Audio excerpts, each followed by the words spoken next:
Welcome दोस्तों।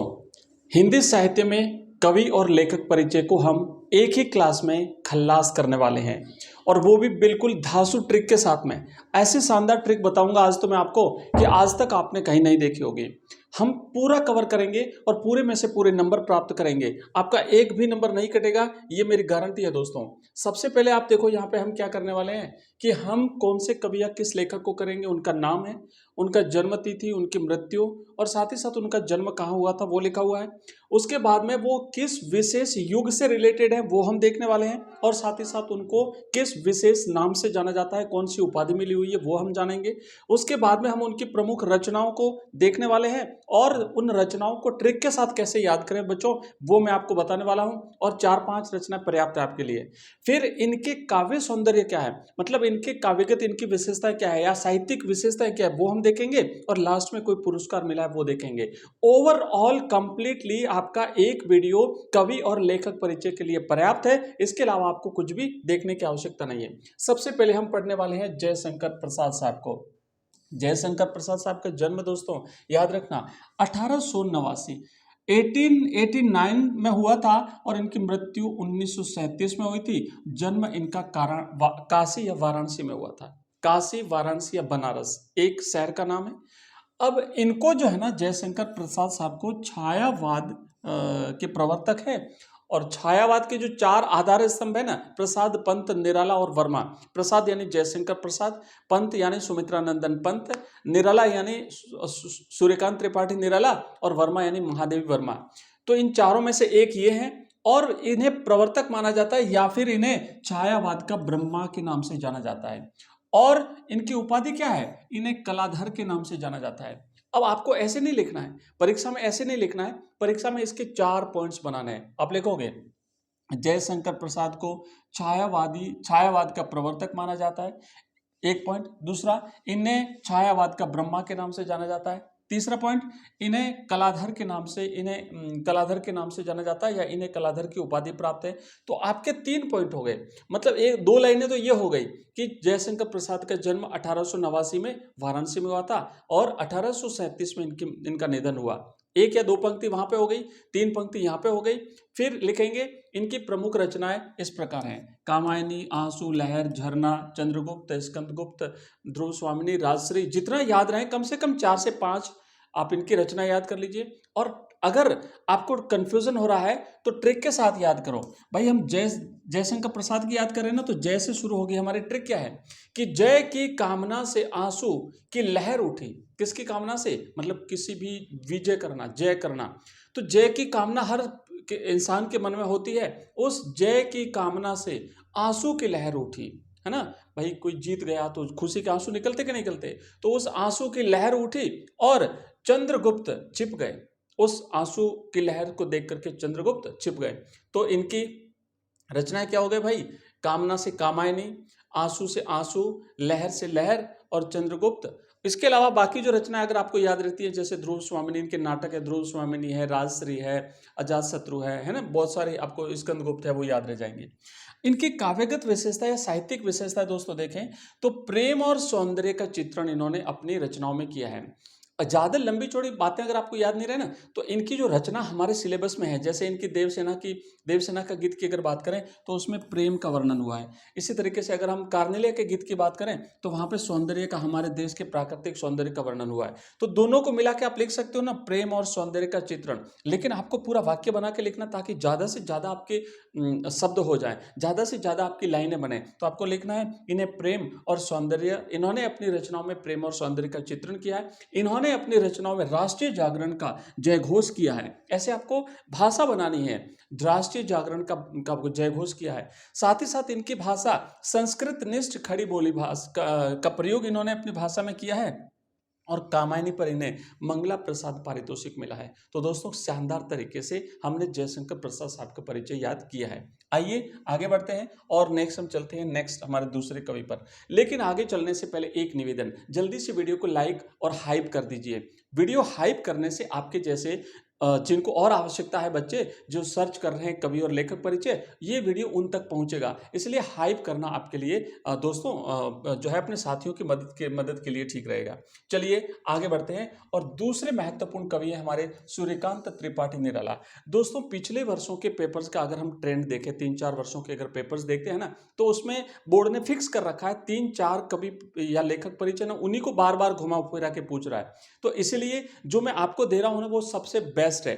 आप fully confidence के साथ इन्हें अच्छी तरह से याद कर लीजिए। दोस्तों अगर हम बात करें सूर्यकांत त्रिपाठी निराला, जिनके बचपन का नाम था सूर्य कुमार, इनका जन्म 1899 में हुआ था। हमने भी जयशंकर प्रसाद साहब का जन्म याद किया ना, उनका जन्म 1889 में हुआ था और इनका जन्म 1899 में हुआ था। मतलब 10 साल जोड़ देते हैं, +10 करते हैं ना, तो 1899 में। कहाँ हुआ था? महिसादल गांव, बंगाल के महिसादल गांव है ना में हुआ था। और मूल रूप से ये उन्नाव उत्तर प्रदेश के रहने वाले थे, लेकिन इनका जन्म महिसादल बंगाल में हुआ था। 1961 में इलाहाबाद में इनका निधन हुआ, याद रखना है 1961 में इलाहाबाद में इनका निधन हुआ है। तो 2 पंक्तियां आपकी हो गई। एक पंक्ति में भी अगर लिखो तो आप लिख सकते हो कि सूर्यकांत त्रिपाठी निराला, कोष्टक में लिख देना बचपन का नाम सूर्य कुमार, क्योंकि कोष्टक में जो चीजें लिखते हैं ना वो आपकी वर्ड लिमिट में काउंट नहीं होती हैं। तो आपको ये लिखना है कि सूर्यकांत त्रिपाठी निराला का जन्म 1899 में बंगाल के मेदिनीपुर जिले के महिसदल गांव में हुआ था। मूल रूप से ये उत्तर प्रदेश उन्नाव के रहने वाले थे और 1961 में इलाहाबाद में इनका निधन हुआ। अब इनको युग कौन सा है? तो इनका भी युग है छायावाद। ये छायावाद के महेश के नाम से जाने जाते हैं, छायावाद के रुद्र के नाम से जाते हैं। देखो ब्रह्मा विष्णु और महेश जो देव है हमारे, है ना, तो ब्रह्मा के नाम से कौन जाने जाते हैं? जयशंकर प्रसाद साहब। महेश के नाम से कौन जाने जाते हैं? सूर्यकांत त्रिपाठी निराला। तो ऐसे याद रखना है, ये चीजें हर बच्चा नहीं बता सकता। ये चीजें बहुत सेलेक्टेड बच्चे जो हमारे जैसे आप लोग क्लास देख रहे हो, तो आप ही जानते हो इन चीजों को, और आपने अगर अपनी कॉपी में लिखा तो बाकी बच्चों से बेटर नंबर आपको मिलेंगे। और जो सवाल आपको ज्यादा बेटर तरीके से आता है ना, उसको हमेशा पहले किया करने की कोशिश करो, क्योंकि एग्जामिनर की दृष्टि सबसे पहले उस पर पड़ेगी ना, तो बाद में आपको अच्छे नंबर मिल जाएंगे। तो इन्हें छायावाद के महेश या छायावाद के रुद्र का मतलब वही है, महेश महादेव, जो जब उनका अपना रुद्र रूप दिखाते हैं। तो उपाधि क्या थी? इन्हें महाप्राण निराला के नाम से जाना जाता है। मुक्तक छंद के प्रवर्तक के नाम से भी जाना जाता है। अब आप अगर चाहो ना तो एक एक पंक्ति से इतने सारे जो है वो छोटे छोटे सेंटेंस बना करके कम से कम 3-4 सेंटेंस बना सकते हो। ठीक है, अब देखो नेक्स्ट रचना क्या है? अनामिका, सबसे प्रसिद्ध रचना आपकी हिंदी अनिवार्य में पूछा था, देखो याद है ना आपको, हिंदी कंपलसरी में पूछा था इनके अनामिका। परिमल इनकी रचना है, कुकुरमुत्ता इनकी रचना है, सरोज स्मृति इनकी रचना है। अब आपको ट्रिक क्या याद करनी है दोस्तों? देखो ट्रिक ये याद करनी है कि निराला की अनामिका और सरोज ने, निराला नाम साथ में आ रहा है ना, तो आपको ये भी कंफ्यूजन नहीं होगा कि ये किसकी रचना है। हम जैसे जयशंकर प्रसाद की जय की कामना से आंसू की लहर उठी, तो इसका मतलब जयशंकर प्रसाद का नाम जय के रूप में साथ में आ रहा है। उसी तरीके से निराला का नाम साथ में आ रहा है ना, कि निराला की अनामिका और सरोज ने, तो निराला नाम साथ में आ गया, इसलिए हमारी ट्रिक मिक्स भी नहीं होगी। नहीं तो केवल रचनाओं की ट्रिक जब हम याद करते हैं तो फिर बाद में ये रहता है कि पता नहीं ये है किसकी। लेकिन अब यहां पर ऐसा नहीं रहेगा, क्योंकि हमने इस ट्रिक को और थोड़ा संशोधित कर दिया है। तो निराला की अनामिका और सरोज ने परिमल लगाकर कुकुरमुत्ता तोड़ा। आए समझ में?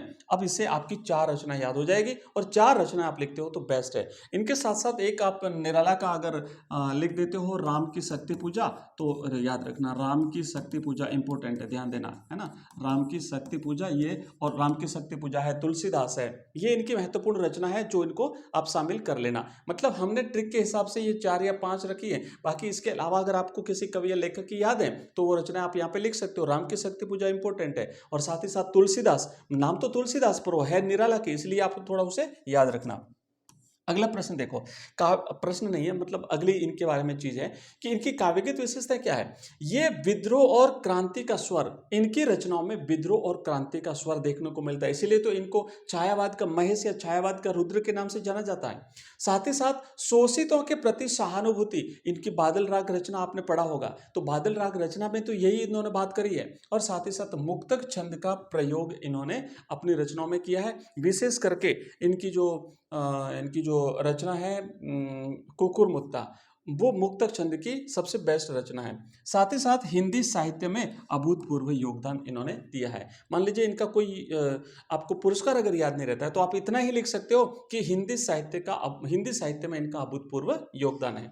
चलिए दोस्तों आगे बढ़ते हैं। देखो, मैं यहाँ पे आपको सबसे बेस्ट से बेस्ट चीज़ें देने का प्रयास कर रहा हूँ, लेकिन आपको इससे एक्स्ट्रा चीज़ें भी अगर इनके बारे में याद है तो आपको लिखनी है ना। मैं तो केवल सेलेक्टेड कम से कम शब्दों में आपको ज़्यादा से ज़्यादा चीज़ें देने का प्रयास कर रहा हूँ। आगे बढ़ते हैं। देखो दोस्तों, नेक्स्ट है हमारे सच्चिदानंद हीरानंद वात्स्यायन अज्ञेय। बड़ा लंबा नाम है, अच्छी तरह से याद करना। और अज्ञेय साहब भाई विशेष रूप से परीक्षा के लिए इंपॉर्टेंट बन जाता है। दोस्तों एक बात मुझे याद आई, सुबह से एक्चुअली थोड़ा क्या हुआ कि कंटेंट आपका रेडी नहीं था और दिन में थोड़ा बाहर भी चला गया तो आपके कंटेंट आने में थोड़ा सा टाइम लगा। लेकिन 11th क्लास का जो कंटेंट मेरे पास कल का जो रेडी था ना, वो मैंने अपलोड किया। और आप लोग ये थोड़े से आपको ऐसे डर लगा होगा कि शायद सर ने हमें बीच में छोड़ दिया। नहीं छोड़ा मैंने बीच में आपके लिए, बिल्कुल मुझे आपका ध्यान है। और कल पूरा दिन हमारे पास है, सबसे इंपॉर्टेंट टॉपिक सबसे पहले मिलेंगे। और बिल्कुल आप चिंता मत करिए, मैं जितना बेस्ट से बेस्ट मेरा देने का प्रयास करूंगा, जितना दे सकता हूं वो आपको दे दूंगा। इसलिए बिल्कुल आप कंटेंट आपको मिलेगा, आप निश्चिंत रहिए। दोस्तों, सच्चिदानंद हीरानंद वात्स्यायन अज्ञेय साहब का जन्म 1911 में हुआ था। 1911 में इनका जन्म कहाँ हुआ था दोस्तों? कुशीनगर, यूपी उत्तर प्रदेश के कुशीनगर में हुआ था। और 1987 में इनका निधन हुआ था। अब इनकी प्रमुख विशेषताएं क्या है? ये प्रयोगवाद के कवि हैं, यह नई कविता के प्रवर्तक माने जाते हैं। इस अज्ञेय साहब के बारे में ये विशेष रूप से प्रयोगवाद या नई कविता के प्रवर्तक हैं। और उपाधि क्या है? तार सप्तक के संपादक हैं। इस बात का ध्यान रखना, अज्ञेय तार सप्तक के संपादक है। यहां से प्रश्न बनेगा, इंपोर्टेंट मतलब इंपोर्टेंट, आप इसे नोट कर दो दोस्तों। ये क्लास आपके लिए बहुत ही महत्वपूर्ण है। और इस क्लास की सबसे महत्वपूर्ण जो कवि या लेखक परिचय है वो है अज्ञेय साहब का। और अज्ञेय साहब को तार सप्तक के संपादन के लिए जाना जाता है। दोस्तों इनकी प्रमुख रचनाएं क्या है? हरी घास पर क्षण भर। भाई अज्ञेय है ना, तो हरी हरी घास पर लॉन में जाकर के थोड़ी देर तो बैठेंगे। उसके बाद जब मन पड़ेगा तो हरी घास में, कभी मन हुआ तो नावों पे जाके सफर करेंगे। कितनी नावों में कितनी बार, शेखर एक जीवनी, ये इनकी महत्वपूर्ण 3 रचनाएं हैं। भाई ट्रिक क्या है दोस्तों, याद रखो, अज्ञेय कितनी नावों में कितनी बार बैठकर हरी घास पर क्षण भर सोए। कितनी ही नावों में बैठ करके, कितनी ही बार बैठ करके वो उस पार जाते हैं और वहां लॉन में हरी हरी घास पर बैठते हैं भाई। और वहां पर शेखर एक जीवनी लिखते हैं। तो ऐसे आपको इनकी रचना याद करनी है। दोस्तों इनकी जो विशेषता है, काव्यगत विशेषता है, उसमें लिख सकते हो वैयक्तिकता यानी निजीपन, बौद्धिकता, नए प्रतीकों और बिंबों का शानदार प्रयोग किया है। और भारतीय ज्ञानपीठ और साहित्य अकादमी पुरस्कार इनको मिला है। तो इस तरीके से आप इनका परिचय लिखेंगे अज्ञेय साहब का। दोस्तों आइए आगे बढ़ते हैं। हमें टोटल 10 महत्वपूर्ण इंपोर्टेंट कवि और लेखक परिचय याद करने हैं। तो हमारा नेक्स्ट चौथा जो पॉइंट है उसमें हम करने वाले हैं गोस्वामी तुलसीदास जी।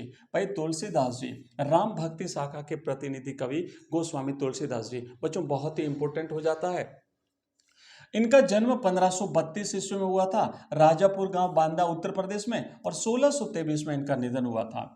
इनकी महत्वपूर्ण विशेषता क्या है? ये भक्ति काल में सगुण जो काव्य सगुण जो शाखा है, भक्ति काल में एक तो निर्गुण भक्ति और एक सगुण भक्ति। तो सगुण भक्ति में राम भक्ति शाखा के प्रतिनिधि कवि माने जाते हैं। और इनकी उपाधि है लोक मंगल के कवि और साथ ही साथ इन्हें समन्वय के कवि माने जाता है। दोस्तों समन्वय, तुलसी को समन्वय का कवि माना जाता है। और साथ ही साथ ये कवि शिरोमणि है, इस बात से याद रखना है। क्या है? एक तो राम भक्ति शाखा के प्रतिनिधि कवि हैं, इसके अलावा लोक मंगल के कवि हैं, इसके अलावा ये समन्वय के कवि हैं और कवि शिरोमणि के नाम से जाने जाते हैं। ये 3 इनके महत्वपूर्ण उपाधियां हैं, ये आपको याद रखनी है। प्रमुख रचनाएं रामचरितमानस, विनय पत्रिका, कवितावली, दोहावली, है ना। बहुत रचना जो आपको याद है वो आपको लिखनी है। ट्रिक क्या है? तुलसी के राम ने विनय से कविता और दोहा पढ़ा। तुलसी के राम ने, तो तुलसीदास की रामचरितमानस, विनय पत्रिका, कवितावली, गीतावली, दोहावली, है ना, बहुत सारी रचनाएं आप लोग याद करेंगे। समन्वय की विराट चेष्टा, मर्यादा और आदर्शों की स्थापना, अवधि और ब्रिज दोनों भाषाओं पर अधिकार, ये इनकी काव्यगत विशेषता है। आपको लिखना है कि जैसे मान लो पॉइंट सबसे पहले है ना, आप ऐसे लिखोगे जन्म, मैंने कम से कम शब्दों में आपको डिटेल दी ना, इसलिए तो पहले आपको लिखना, जैसे पहला पॉइंट लिख दिया आपने जन्म, ये ऐसे इनका जन्म लिखना 1532 ईस्वी राजापुर बांदा में हुआ था। उसके बाद फिर दूसरा पॉइंट लिखना, इन्हें भक्ति काल का सिरमौर, राम भक्ति शाखा का सिरमौर कवि या फिर प्रतिनिधि कवि माना जाता है इन्हें। फिर तीसरा पॉइंट लिखना, इन्हें लोक मंगल और समन्वय का कवि माना जाता है, इन्हें कवि शिरोमणि के नाम से भी जाना जाता है। फिर चौथा पॉइंट लिखना, इनकी प्रमुख रचनाएं रामचरितमानस, तुलसी, रामचरितमानस, गीतावली, दोहावली, कवितावली हैं। फिर इनके लिखना पांचवा पॉइंट लिखना, इनकी काव्यगत विशेषताओं में कि इन्हें समन्वय की विराट चेष्टा, मर्यादा और आदर्शों की स्थापना, अवधि और ब्रज भाषा दोनों का अधिकार। ऐसे पॉइंट में लिखोगे तो कम से कम 7-8 पॉइंट आपके तैयार हो जाएंगे, और 7-8 पॉइंट पढ़ करके कोई भी एग्जामिनर आपको सबसे ज्यादा नंबर देगा। चलिए आगे बढ़ते हैं। अगले हमारे महत्वपूर्ण कवि है फणेश्वर नाथ रेणु जी। भाई रेणु जी आंचलिक कथाकार के नाम से जाने जाते हैं, और दोस्तों रेणु जी बहुत ज्यादा इंपॉर्टेंट है आपकी परीक्षा के लिए। कई बार क्या होता है पता है कि बड़े कवि और बड़े लेखक याद करके जाते हैं स्टूडेंट, और छोटों को छोड़ देते हैं और वही परीक्षा में आ जाते हैं। अब ये छोटे नहीं है, ये तो वैसे भी ज़्यादा इंपॉर्टेंट बन जाते हैं। इनकी रचना हमारे संबंधिया हमारे सिलेबस में है, आप लोगों ने पढ़ा होगा, और बहुत ही इंपॉर्टेंट रचना है इनकी। तो जो है वो रेणु जी, हम इसे अच्छी तरह से याद करेंगे। आंचलिक कथाकार। जन्म सबसे पहले आप लिखोगे कि भाई इनका जन्म 1921 में ओराही हिंगना बिहार में हुआ था, और 1977 में इनका निधन हुआ। अब इनकी महत्वपूर्ण इनकी विशेषताएं क्या है, ये स्वातंत्र्योत्तर का मतलब होता है आजादी के बाद का जो साहित्य है ना, उसके कवि माने जाते हैं। और उपाधि क्या है इनकी, आंचलिक कथाकार है ना, आंचलिक कथाकार।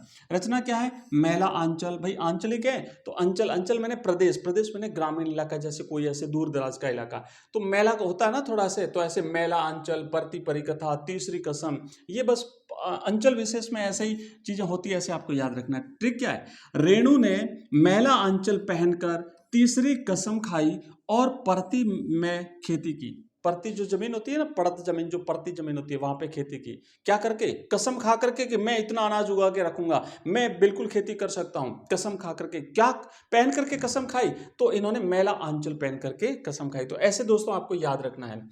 इनके काव्यगत विशेषता में लिखोगे ग्रामीण जीवन का नंगा यथार्थ, ठेठ देसी आंचलिक शब्दों और लोक गीतों का प्रयोग, और भारत सरकार द्वारा पद्मश्री से सम्मानित किए गए हैं। बहुत ही महत्वपूर्ण चीजें हैं। जितना आप अपनी क्रिएटिविटी दिखा सकते हो, उतनी बेस्ट क्रिएटिविटी के साथ में दोस्तों आप इस क्लास को जो है वो बेस्ट से बेस्ट तरीके से दे सकते हो। दोस्तों हमारे पास टोटल 10 कवि और लेखक परिचय हैं। अभी एक साथ अगर हम करेंगे ना तो क्लास काफी लंबी हो जाएगी, तो मैं नेक्स्ट वीडियो आपके लिए इसी का सेकंड पार्ट लेकर के आता हूं। तब तक आप इन पांचों को अच्छी तरह से याद कर लो, कॉपी पेन लेके बैठो, जो इंपॉर्टेंट चीज है उसको लिख दो। अगर लिख भी नहीं सको तो इस वीडियो को 2 बार देख लो, 3 बार देख लो, आपको कंप्लीटली याद हो जाएगा। एग्जाम के दृष्टिकोण से मैं बिल्कुल आपकी पूरी हेल्प करने के लिए रेडी हूं, आप चिंता मत करिए। मिलते हैं बहुत ही जल्दी अगले वीडियो में। मैंने आपकी क्लास के लिए आज लाइव क्लास भी नहीं रखी, क्योंकि लाइव क्लास में हमारा 1.5 घंटा लगभग खराब हो जाता है, तो मैं 1.5 घंटे में आपके लिए 2-3 क्लासें जो है वो रिकॉर्ड करके और आपको अवेलेबल करा दूंगा इंपॉर्टेंट टॉपिक पे। तो चलिए मिलते हैं अगली क्लास में, तब तक ऐसे ही पढ़ते रहिए, आगे बढ़ते रहिए। नमस्ते,